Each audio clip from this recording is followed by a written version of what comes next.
ada suatu hal menarik di dalam proses hukum di Indonesia yang terkait dengan seorang tokoh nasional, yaitu Hasto Kristianto, Sekjen PDI Perjuangan. Ia menghadapi proses hukum saat ini. Saya melihat beliau tidak ubahnya seperti tokoh-tokoh dunia yang menjadi korban daripada kekuatan politik. Salah satu di antaranya adalah Nelson Mandela, Bung Karno, dua sosok yang pernah dipenjara oleh kekuatan politik pragmatis demi kekuasaan. Bukankah itu yang terjadi kepada Hasto Kristianto? Karena banyak kalangan mengatakan bahwa lebih cenderung persoalan politik daripada persoalan hukum atau kriminalisasi hukum itu mengemuka di ruang publik yang tidak bisa dinafikan. Dua tuduhan yang disampaikan kepada beliau, yaitu menghalang-halangi proses hukum dan juga adalah menyuap. Untuk itulah ini sekarang dalam perdebatan di pengadilan. Kalau kita lihat bukti-bukti dan para saksi yang dibuka di pengadilan, saya berhipotesa bahwa Hasto akan dibebaskan dari semua tuduhan tersebut. Karena tuduhan tersebut dapat dibantah oleh para pengacaranya bahwa itu tidak benar. Oleh karena itulah, di bawah sidang pengadilan yang dipimpin oleh hakim yang sangat independen, saya yakin hakim akan memberikan keputusan atas dasar fakta, data, dan bukti hukum yang tidak terkait dengan proses politik. Hakim akan memutuskan atas dasar keadilan. Dan hakim akan memutuskan atas dasar nama Tuhan Yang Maha Esa. Karena itu, hakim mengambil keputusan sangat berpihak kepada kebenaran hukum, keadilan hukum. Terus terang saya melihat, secara pribadi, saya amati terus sosok Hasto Kristianto, karir politiknya, dan bagaimana dia di ruang publik, dan berkomunikasi dan berpidato. Saya dikira dia tokoh nasionalis, dan saya melihat dia sebagai pengagum Bung Karno. Bung Karno adalah tokoh nasional kita. Dialah mempersatukan Sabang sampai Merauke, Aceh sampai ke Papua. Saya saat ini ada di Papua, di ujung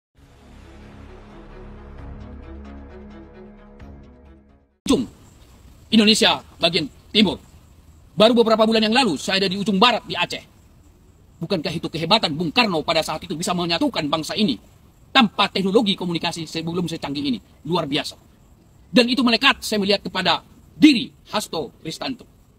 Untuk itulah saya berpendapat bahwa proses peradilan ini akan berpihak kepada keadilan dan kebenaran hukum. Dan saya lebih cenderung mengatakan bahwa Hasto bisa dibebaskan dari semua tuduhan tersebut. Dan kemudian ke depan, Hasto akan menjadi tokoh nasional kita. Karena dia bisa menjadi dikenal sebagai suatu korban daripada kekuasaan. Siapapun yang memanfaatkan kekuasaan itu. Tapi fakta menunjukkan di Indonesia bahwa hukum masih perlu kita pertanyakan. Tetapi di bawah sidang pengadilan dipimpin oleh para hakim, tim hakim akan berpihak kepada keadilan dan kebenaran hukum itu sendiri. Proses hukum sedang berlangsung. Tetapi saya melihat Hasto tetap tokoh nasional kita dan dia akan bisa dibebaskan dari proses keputusan pengadilan tersebut. Kita tunggu saja waktunya. Demikian, saya Dr. Emrus Sihombing, founder Gogo Bangun Negeri, lembaga survei dan konsultan komunikasi publik dan komunikasi politik. Nomor handphone yang bisa dihubungi 0812 8689 8015. Dari depan Hotel Haston, pinggiran laut daripada Manokwari. Di belakang saya begitu luasnya laut terpental. Inilah kehebatan Indonesia. Sampai jumpa di program sosial media saya hari ini, siang hari ini, yaitu Rabu, tanggal 4 Juni 2025. Dari ujung timur Indonesia, Papua Barat, Manokwari. Di belakang saya terbentang luas lautan kita. Indonesia sangat luar biasa. Mari kita jaga kesatuan persatuan Indonesia. Jangan sampai ada kekuatan kekuasaan yang bisa mengorbankan karir politik seseorang demi bangsa dan negara. Terima kasih.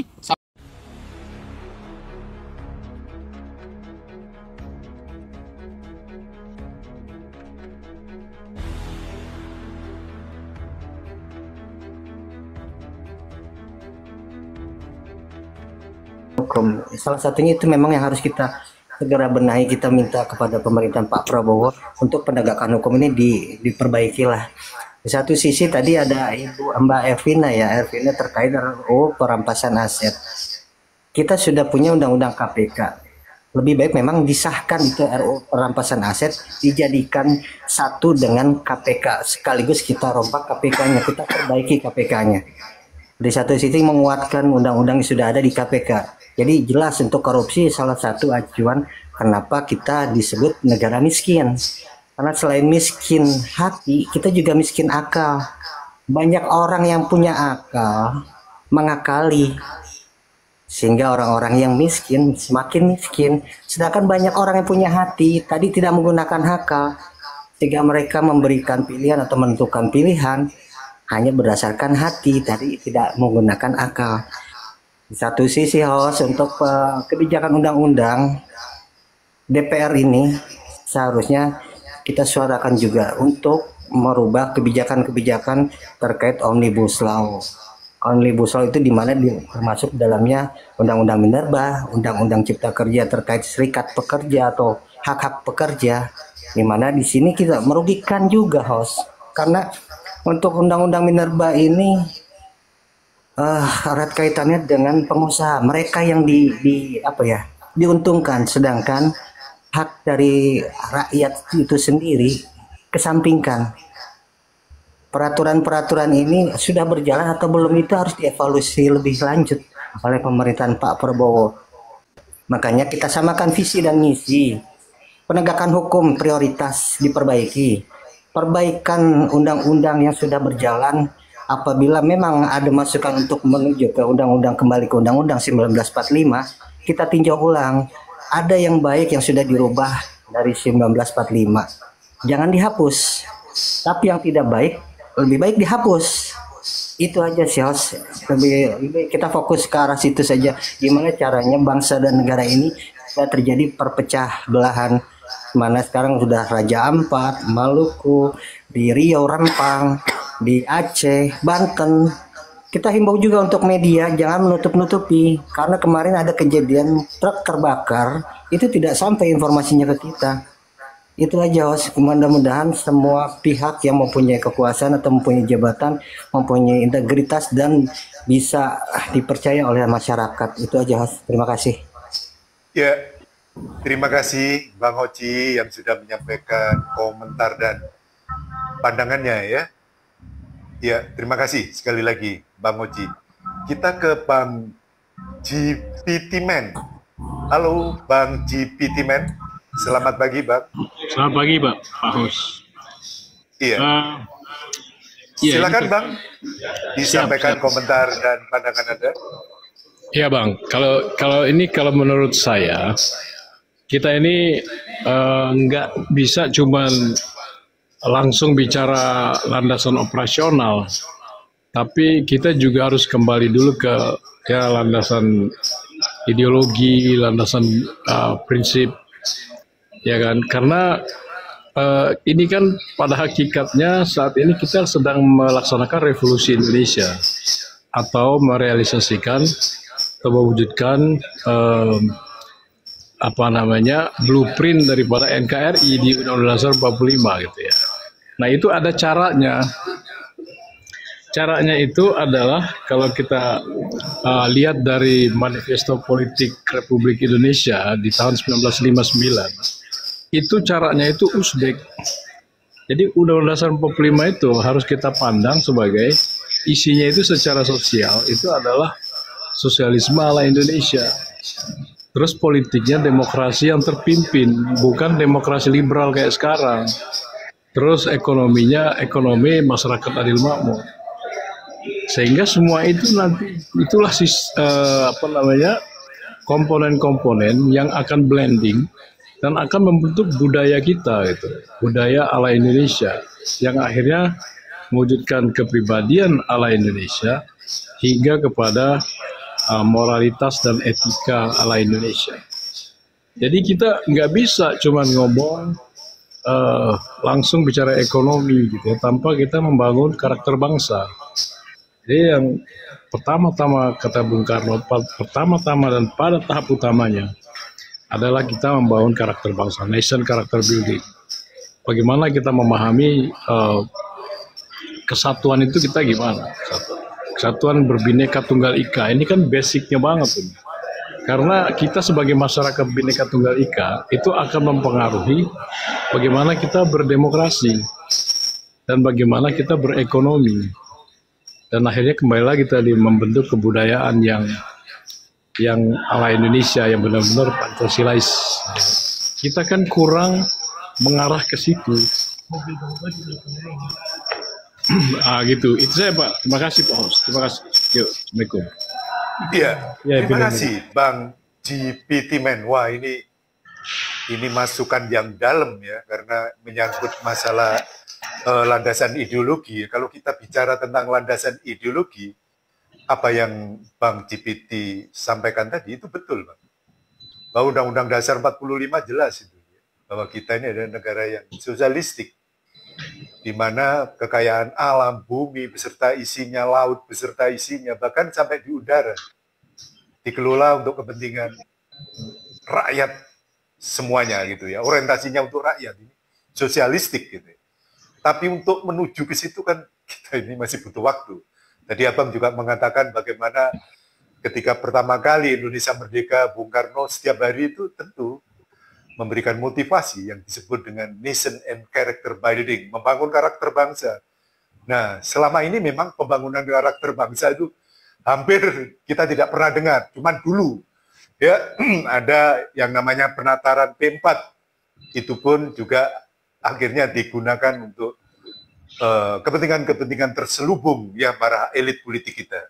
Seperti itu, Bang. Jadi kita memang butuh waktu, Bang. Kalau kita bicara tentang demokrasi, yang seharusnya di negara-negara sosialis itu demokrasinya adalah demokrasi terpimpin, sedangkan Indonesia ini kan sudah menganut demokrasi yang super liberal, bukan hanya liberal ya, super liberal ya, yang 5 abad sebelum Masehi itu sudah diprediksi oleh Plato ya, bahwa negara demokrasi yang SDM-nya belum mumpuni, ya, kekayaan berdaya manusianya, ya, standar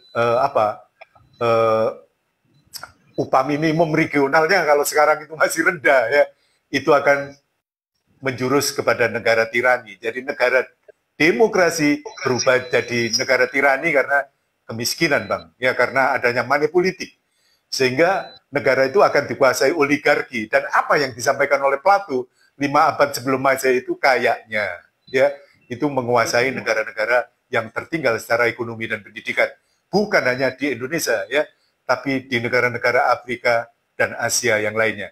Terima kasih masukan dari Bang GPT ya pagi hari ini. Mudah-mudahan ini diterima sebagai masukan ya pada presiden kita Pak Prabowo yang lagi punya niat ya untuk membuat Indonesia ini menjadi negara maju, karena ambisi Pak Prabowo ini bukan hanya sebagai tokoh Indonesia, tapi beliau kan kepingin jadi macan Asia, minimal lebih bagus ya track recordnya dari Mahathir Muhammad dari Malaysia ya, minimal itu seperti itu. Jadi cita-cita Pak Prabowo ini bukan hanya ingin menjadi tokoh Indonesia, tapi tokoh Asia ya seperti itu. Mudah-mudahan cita-cita itu bisa berhasil karena ini untuk mensejahterakan masyarakat Indonesia. Terima kasih Bang GPT Man ya. Boleh saya tambah sedikit pandangannya.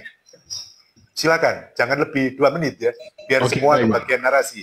Ya, oleh karena itu kita ini memang sangat urgent untuk merumuskan bagaimana kita bentuknya melakukan nation character building itu. Mungkin nggak harus dari atas ya, tapi dengan kita menggalang kekuatan masyarakat, karena revolusi Indonesia itu kan bukan hanya revolusinya negara itu, bukan hanya revolusinya pemerintah atau revolusinya Bung Karno misalnya, atau revolusinya para pendiri bangsa kita, tapi kan revolusinya seluruh rakyat Indonesia dari Sabang sampai Merauke, Yangan sampai Pulau-Rote, sebagai satu kesatuan sampai terwujud masyarakat adil makmur itu. Nah mungkin dengan adanya IKN ini bisa disebut sebagai babak baru daripada revolusi Indonesia menuju realisasinya NKRI, realitatnya Garuda Pancasila itu. Jadi bagaimana, cuman jangan sampai nanti kayak berlarut-larut nggak jelas arah gitu ya. Tapi yang saya kira kita harus kembali ke pola bagaimana, yaitu sosial, politik, ekonomi itu gimana dijalankannya gitu. Misalnya demokrasi terpimpin, itu kan terpimpinnya oleh kerakyatan yang dipimpin oleh hikmat kebijaksanaan dalam permusyawaratan perwakilan.